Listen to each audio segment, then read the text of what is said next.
Satpam digaji 26 juta rupiah di Morowali bikin geram warga Wakanda. Ya terang aja, sebenarnya bukan angkanya yang bikin iri, tapi punya kerjaannya yang bikin geram. Karena ada 10 juta pengangguran putra bangsa yang gak dapat pekerjaan, malah masuk warga asing. Anggap gajinya sama UMR. Tetap aja banyak yang ngamuk karena memang angka pengangguran saat ini tertinggi dari yang pernah ada. Namun kalau baca statistik memang terlihat tidak tinggi, karena data adalah data. Selama ada faktor yang tidak dihitung atau diubah cara hitungnya, ya beda langsung hasil datanya. Misalnya Pak Oga, tukang parkir, preman, penguasa lapak, dan dalam sebuah statistik tetap dianggap pengangguran, tetapi dalam statistik yang lain atau statistik sekarang mereka yang punya pendapatan walaupun tidak tetap dianggap dalam tanda petik punya penghasilan. Ya angka pengangguran jadi kecil kalau ngitungnya kayak gitu. Sungguh detailnya banyak yang tidak tahu bagaimana menghitungnya, tapi ada baiknya metode dan cara menghitung datanya dilakukan pihak swasta yang netral serta oleh banyak lembaga seperti Moody's, S&P atau Standard & Poor's dan lain sebagainya. Jadi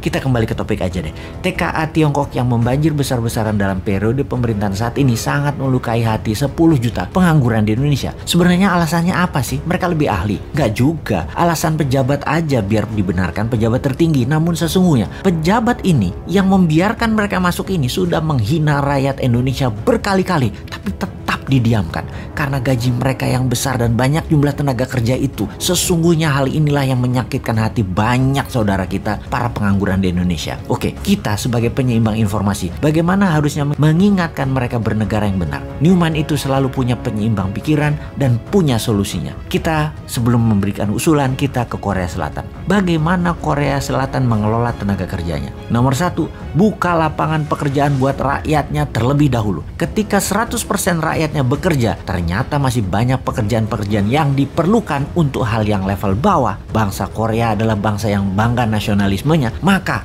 pekerjaan level bawah itu diberikan ke orang asing atau tenaga kerja asing. Buruh pabrik kasar, pembersih sampah perkotaan, suster di rumah sakit, dan banyak lagi diambil dari tenaga kerja asing. Intinya, warga Korea Selatan dilayani tenaga kerja asing. Begitu juga Hong Kong, Taiwan, Saudi, dan banyak negara lainnya, termasuk Malaysia. Mana mau orang Malaysia kerja di kebun, mending tenaga kerja asing yang melakukan dirty work itu. Dan dari beberapa negara tersebut, warga Indonesia atau buruh migran Indonesia adalah putra Indonesia yang tidak disediakan oleh pemerintah lapangan pekerjaan itu jadi budak di negeri orang. Singkatnya, kalau di negeri Wakanda, asing yang didahulukan dan dilayani oleh warga Wakanda dan pejabat Wakanda. Sedangkan rakyatnya Wakanda dianggurin plus disuruh kerja ke luar negeri jadi budak melayani bangsa asing. Jadi budak melayani bangsa asing. Solusinya Newman bagaimana? Tentunya solusi yang kita berikan pada old might penguasa. Solusinya Newman bagaimana? Solusinya adalah UKM Indonesia yang memberikan 97% lapangan pekerjaan dikembangkan, di scale up. Di setiap cabang bertumbuh dari usaha UKM atau bisnis UKM yang baru muncul di kelas menengah umumnya, rata-rata akan memberikan 20 orang lapangan pekerja baru. Kalau ada 1 juta UKM tumbuh, lapangan pekerjaannya adalah 20 juta manusia Indonesia bekerja. Hanya 1 juta UKM ditumbuhkan. Dari 6 juta UKM kelas menengah, itu sudah 20 juta manusia Indonesia